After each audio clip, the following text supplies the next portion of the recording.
Hey guys, Dr. Michael Young here again. Hope that everything is going well in your world.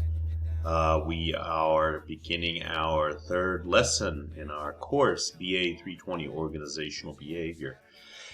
Let me just start off by saying, remember that in our first lesson we talked about how organizational behavior is about individuals, really.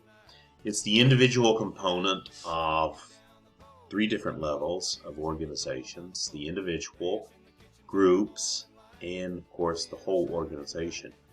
BA 320 is business administration, and so we have to look at organizational performance, which in a profit or loss company, for example, would mean more profitability for the company. And what's interesting about individuals, what makes life so interesting, is the fact that there's so many differences among individuals. So many differences among things like personal values and personality and the way that we approach things, all these different attributes. And this in turn affects work, problem solving, conflicts, interactions with our co-workers. It's the reason that all of us are missing going to work so much these days. Working at home, we don't get that interaction nearly as much as what we do in the workplace. So, as we go through this particular topic, we're going to be looking at lots of different things within the internal and the organizational context. We've situated this within the environmental external context. But looking at this left half of this graph here, this is from your textbook, you'll notice that as we start at the top, these are relatively fixed. These are important individual differences at work. Going from this direction to this direction, we're going from relatively fixed to relatively flexible. Relatively fixed is intelligence, cognitive abilities, personalities. We're going to talk about what we're going to call CSEs, core self-evaluations. Self-efficacy, self-esteem, locus of control, emotional stability. All of these are different types. These four things are different types of core self-evaluations. And then all the way at the bottom, we have attitudes and emotions, and these are the most flexible. But then the way this graph is drawn, you can see that the blue box here, as we move from left to right, influences the green box here. These are individual level work outcomes. So all of these things influence job performance. They influence job satisfaction. They influence turnover. They influence organizational citizenship behaviors, which we talked about last time. They influence counterproductive work behaviors. So all of these things are really important to organizational behavior. So let's get started. First one we're going to talk about is IQ. IQ, been around for a long time. 100 years maybe? It just seems like it was sometime about this time in the 20th century that we came up with this idea of intelligence quotient. And this became a very standard way, and most people can tell you if you've taken an IQ test. Don't know how accurate those are, but I remember Buffalo High School in the 1980s, our counselor gave us an IQ test and told me my IQ. But then again, later, I don't know how much faith I put in these things, because later when I began to look at some of these other tests, like when I took the GMAT test when I went to school, and I took the ACT tests, I came up with different numbers, and they said this roughly correlates to your IQ, and I realized that these guys really don't know what they're talking about, because for one thing, if you keep working at it, you can get better at it, and yet they say that IQ is relatively fixed, so it didn't quite jive. Later, we came up with this idea of multiple intelligences, and I'm sure you've heard of this. Within different types of intelligence. For example, with linguistic intelligence, we have logical mathematical. This is one we think of as most prevalent or most important or maybe the most valuable. our economy tends to reward this type of intelligence the most. Then again, we have musical intelligence. We have bodily kinesthetic intelligence. We have spatial intelligence, interpersonal intelligence, intrapersonal intelligence, and naturalist intelligence. If you look at your textbook, you can see a little bit more about each of these. Logical, mathematical, for example, you might have guessed this is what we normally think of. Ability to use logic and mathematics. Musical, on the other hand, you can have someone that's a musical genius, yet may not be necessarily good at mathematics.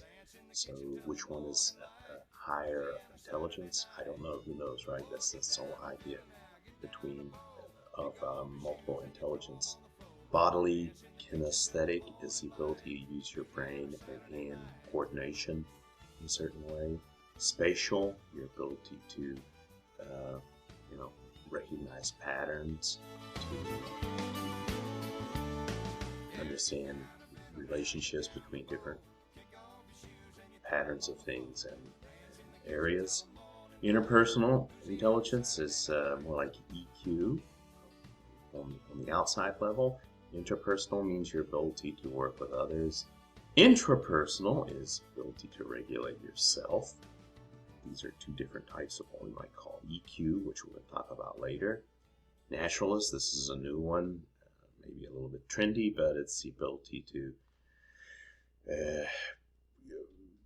use nature and yourself inside of nature.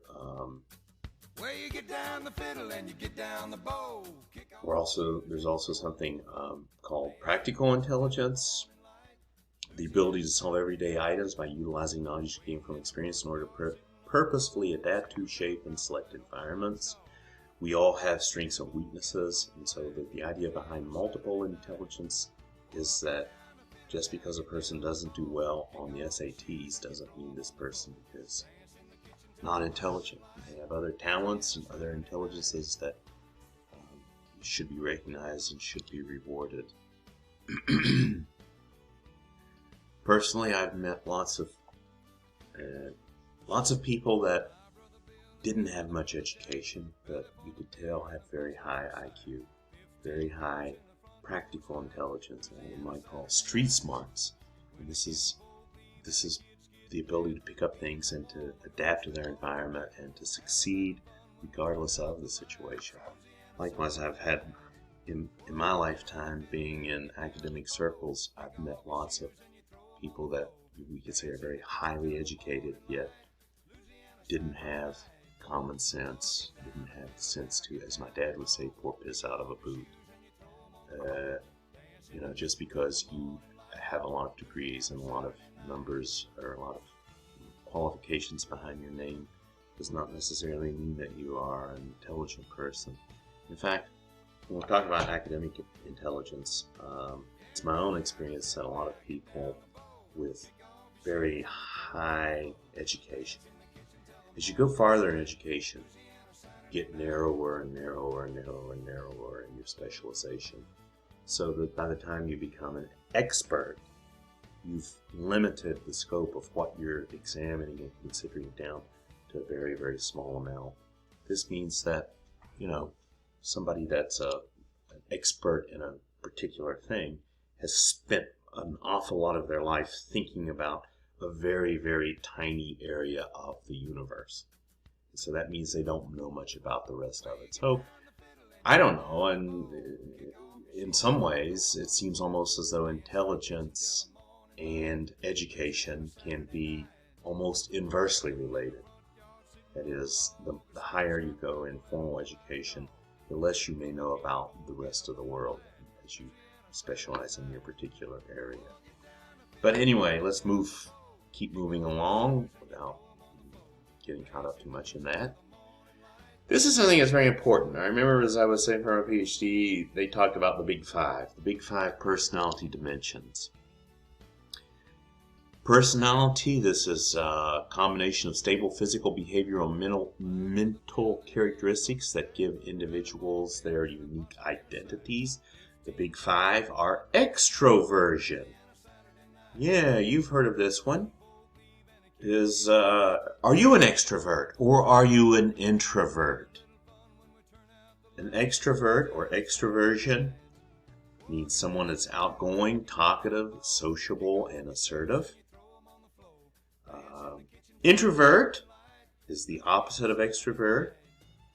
It would be just the opposite of these. And honestly, when I do tests of this, I tend to score pretty high on introversion. I'm not naturally an extrovert. I work at trying to be more outgoing, talkative, sociable, and assertive, but it doesn't come natural to me. How about you? Next one, agreeableness. This is another of the big five personality traits. Agreeableness refers to someone that's trusting, good-natured, cooperative, and soft-hearted. Conscientiousness. Conscientiousness refers to a personality trait that captures dependability, responsibility, achievement-orientedness, and persistence. Next one, emotional stability. The extent to which a person is relaxed, secure, and unworried. The last of the big five, openness to experience. Move my head out of the way here. Openness to experience refers to intellectual, imaginative, curiousness, and broad-minded. As you might guess, each of these is going to have an important impact on how a person does in their job. Each of these can be measured. There are lots of psychometric tests that can capture each of these, and they're a pretty good predictor of how a person will perform on the job in certain ways, without getting into too much of the specifics. Next one we're going to talk about is proactive personality. A person with a proactive personality is relatively unconstrained. They are able to identify opportunities and act upon them. Proactive personality. Someone who doesn't wait to be told what to do. Someone that tries to see something needs to be changed and then automatically goes and tries to make things better. Benefits are increased job performance, higher job satisfaction, higher affective commitment. This is emotional commitment, and tend to be more entrepreneurial. Well, this kind of stands to reason. It's almost in the definition of being an entrepreneur, isn't it? Someone that's proactive. Next one. Dance in the kitchen till the morning light. Louisiana Saturday night.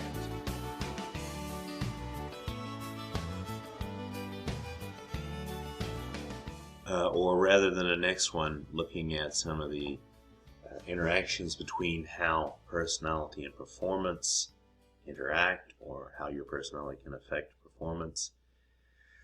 Studies show that strongest effects result when both you and your manager have proactive personalities. Conscientiousness has the strongest and most positive effects on performance across jobs, industries, and different levels.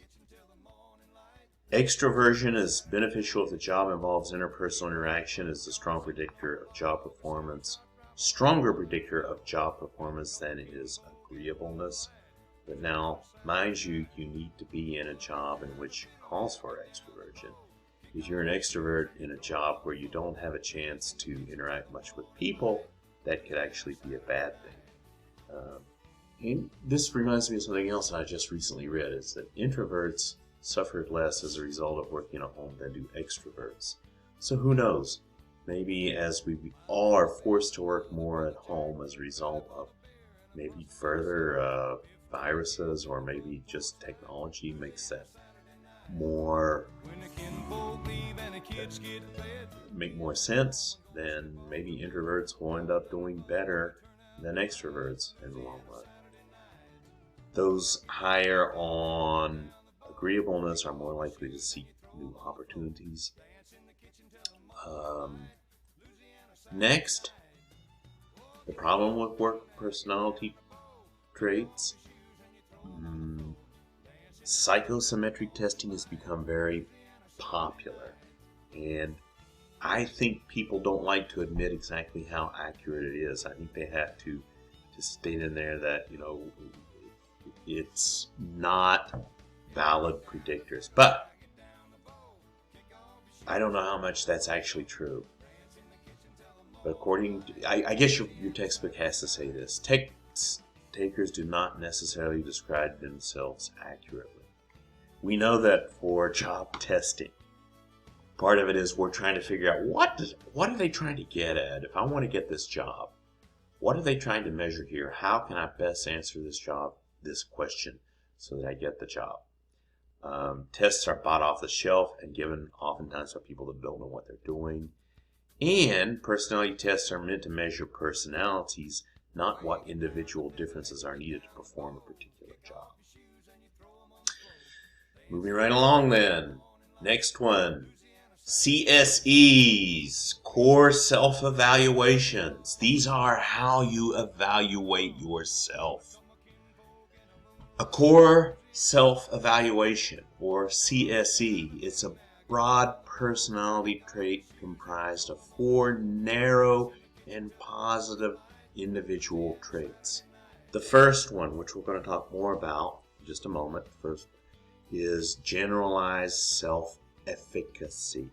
Self-efficacy, it's been around for quite some time. Next one you may have heard of is called self-esteem. Next one is called the locus of control. That is how you view the universe. Is the universe and what happens to you under your control? If so, you're an internal locus of control. If you believe that it's outside of your control, then it's an external locus of control, and it's going to affect how you approach things. And the last one is emotional stability. Let's go through each of these more in a little bit of detail. First one, self-efficacy. Efficacy, well, think about effective. Efficacy means effective. Do you consider yourself to be effective? When you go out to do something, do you think that you're going to be effective in achieving those results? It's different from self-esteem.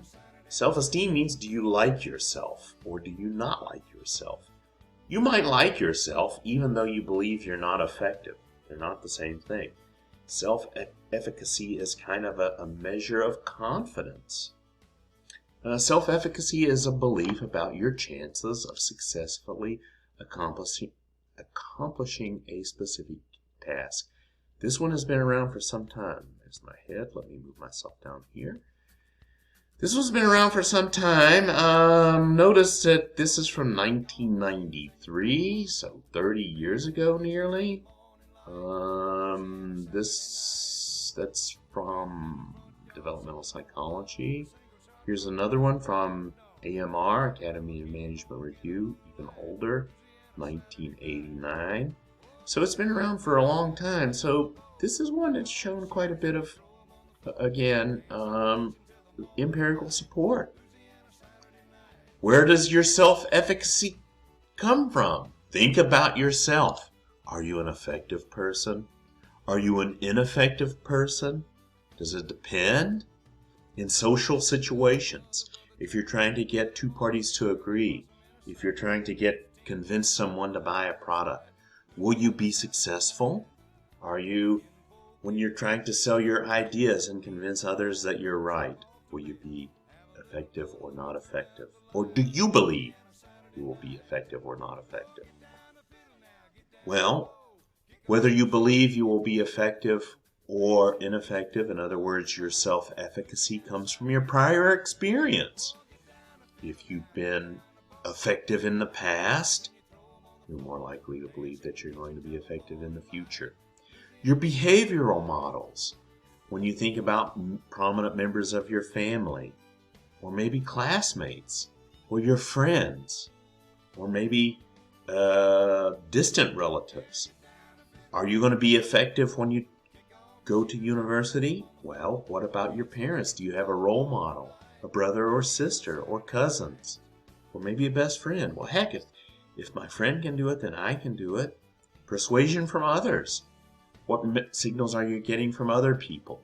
Are they trying to convince you that yes, you'll be effective, or I'll forget about it, nobody in our family ever amounted to anything? Who knows? I mean, this is going to have an effect. And then assessment of your physical, emotional state. Am I just up for it? Am I capable? Am I going to be able to carry this thing through? So all of this, these four go into your self-efficacy beliefs. As we're moving in this direction, we're showing that these four things have caused you to believe that your self-efficacy in this situation is high. If you have high self-efficacy, you're more likely to be active and choose the best opportunities. You're more likely to manage the situation, which will allow you to avoid or neutralize the obstacles. You're more likely to set goals and establish standards. You're more likely to plan, prepare, and practice, and to try hard and persevere in the face of setbacks. You're more likely to creatively solve problems, learn from your setbacks, visualize success, and limit stress. And you can see how things from your prior experience, if you've been successful in the past, if you have good role models, if you have positive persuasion of others, and you assess yourself as being physically, emotionally competent to do it, you can see how that's going to cause you to believe that you have high self-efficacy, and it's more likely to cause you to be all of these types of things. Bing, bing, bing, bing, bing, bing, bing, bing. And so it's more likely to lead to success. On the other hand, if your prior experience has led you to doubt your ability to be effective, if your role models, maybe close family members, people that you look up to, have not been successful, if people that you value their opinion try to persuade you that you won't be effective, or if you just think, well, I just can't do it, I'll never be able to handle that stress of that situation. Physically and emotionally and mentally, I just don't have what it takes. You're more likely to have low self-efficacy for this task. If you have low self-efficacy for a particular task, you're more likely to be passive. You're more likely to avoid difficult tasks and challenges. You're more likely to have weak aspirations and low commitment. You're more likely to focus on all of your personal faults and deficiencies. You're more likely to say, what's the use? Why should I try? If I can't do it, if I believe that I will not be effective, I'm less likely to be motivated. It doesn't take a genius to figure that out, right? You're more likely to quit or become discouraged. You're more likely to blame setbacks on lack of ability or bad luck. You're more likely to worry and experience excessive stress, more likely to become depressed, and you're more likely to think of excuses for failing. So you can see self-efficacy is generally a positive thing. And self-efficacy, you can think about this, it's a portable concept. You can think about overall self-efficacy, but you can also think about self-efficacy for different types of things. You might say, wow, I'm more likely to be effective if I'm given a math problem because I've done well on those in the past, but less likely to be effective because in the past I haven't been as effective when I am, let's say, trying to persuade others, trying to get up in front of a crowd and give a rousing speech and be effective in that. So this can be task specific as well as overall. Next one we're going to look at, you can see it's somewhat similar but not exactly the same as self-esteem. Self-esteem. Self-esteem is about your self-worth. This gets at a personal level. Self-esteem is a general belief about your self-worth, and it's relatively stable across your lifetime, but it can be improved. A lot of people go into psychotherapy to try to work on their self-esteem. It's best to apply yourself to areas or goals that are important to you. Why? Because in those areas your motivation will be highest and presumably you'll work the hardest. So for example, for parenting, they say that whenever you reprimand a child, you should focus on their performance and not their overall character whenever you reprimand a child. In other words, don't say, you're a bad boy or you're a bad girl, because this is attacking the entire person, right? If a child does something that you don't want them to do, you should say, that's bad action. You should not put the cat in the microwave. That is not a good action. This is something that will lead to bad outcomes, rather than attacking the entire bad girl or bad boy. Those types of things are global assessments about a person and can affect the way that they view themselves, and later on might affect their job performance, because these things become relatively set. Related to self-efficacy is something called locus of control. Locus of control. Well, think about this as what happens to me or my performance. As I go through life, do I have control over what's going to happen to me? Am I in charge of my own destiny? Or is it things that are outside of my control? If you believe that you control your own destiny, then you have an internal locus of control. If you believe that we're just pawns of fate, the universe, God, whatever, is moving us around, we don't have much control over what's going to happen, it just depends on luck, depends on fate, depends on all these other things, then you have an external locus of control. So external locus of control, meaning that I believe that my fate is outside of my control. Things just happen to me. I blame others for failures. What can I do? I mean, the system is stacked against me. I can't control the future. I don't know what's going to happen. I don't control what's going to happen, so why should I try? Internal of locus of control, I make things happen. I can determine my future, and I accept responsibility for my failures. Now, of course, most people are going to be somewhere between these two. We have psychological tests, psychometric tests, that measure the extent to which a person might be more on this side or more on this side, with all of us, including myself, falling somewhere in between these two. In the workplace,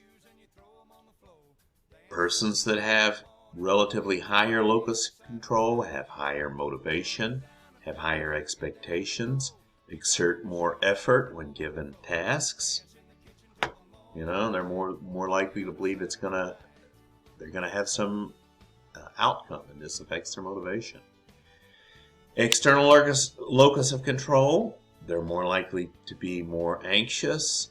They're likely to earn less or receive smaller raises and be less motivated by incentives. Next one we're going to talk about is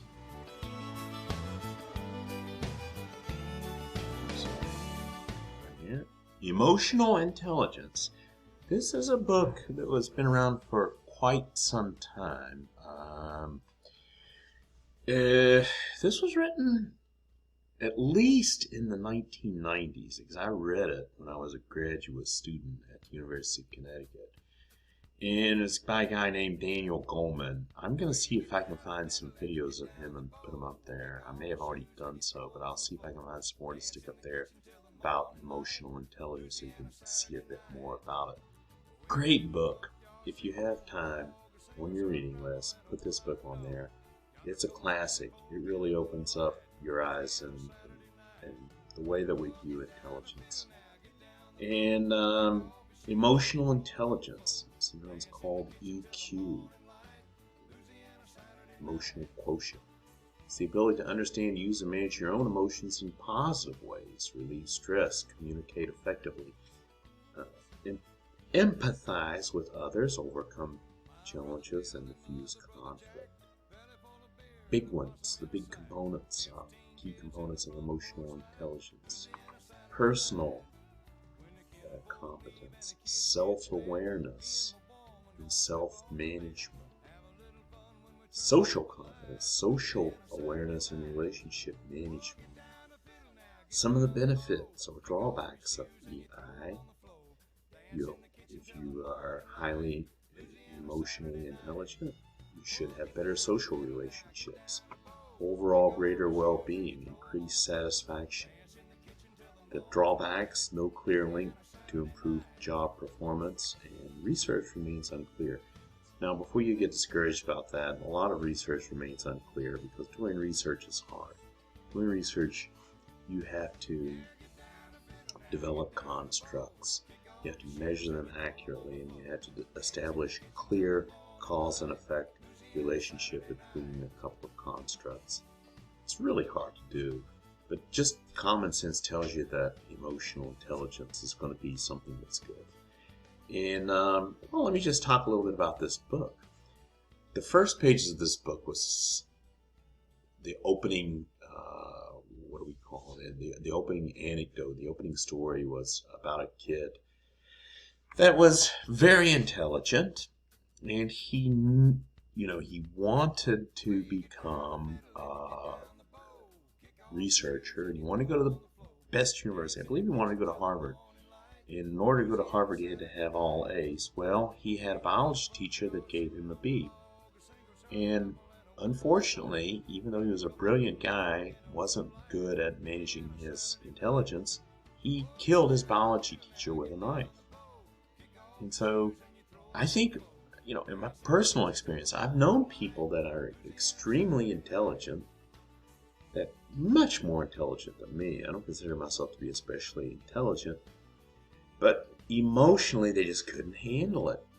These are the people that would drink too much or begin using drugs or whatnot. I think a lot of this has to do with their emotional intelligence as much as it does their IQ. More so than their IQ, right?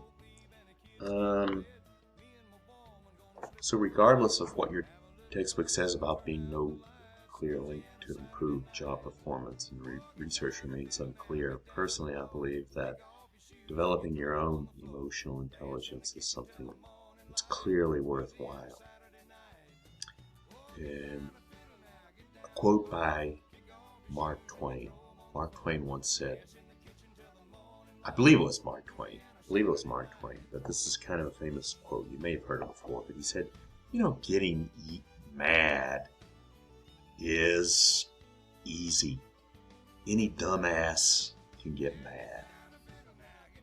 But to get mad at the right time, for the right reason, and in the right degree is hard. That's emotional intelligence. Anger is something that we can't avoid. All of us are going to get mad, right? But you don't want to be one of those people that just gets mad about everything, goes over the top, gets into a road rage accident over something that doesn't make sense. This type of person, regardless of how competent they are, technically competent they are on their job, is not going to succeed.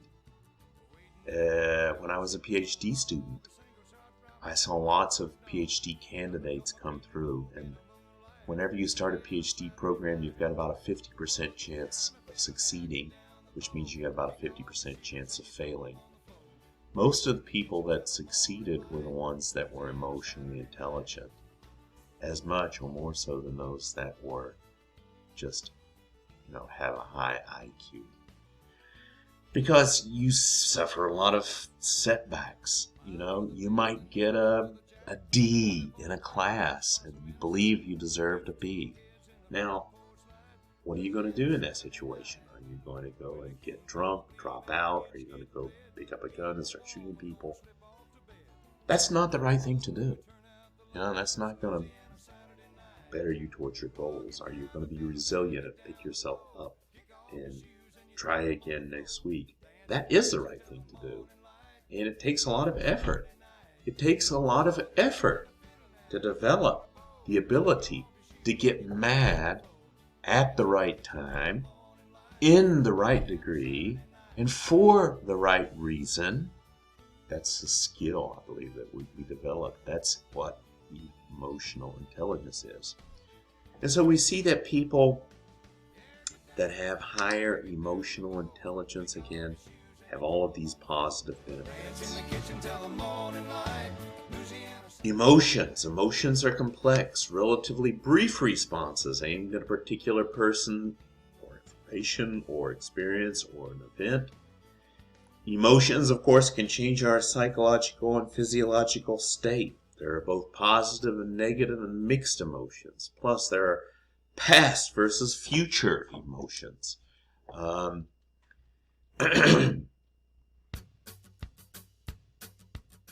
don't know about you, but in the course of a week, hell, in the course of a day, crap, in the course of an hour, I can go from being pretty optimistic about the future, things are looking good, to crashing and feeling like nothing's going to work out. I mean, we're awash in emotions.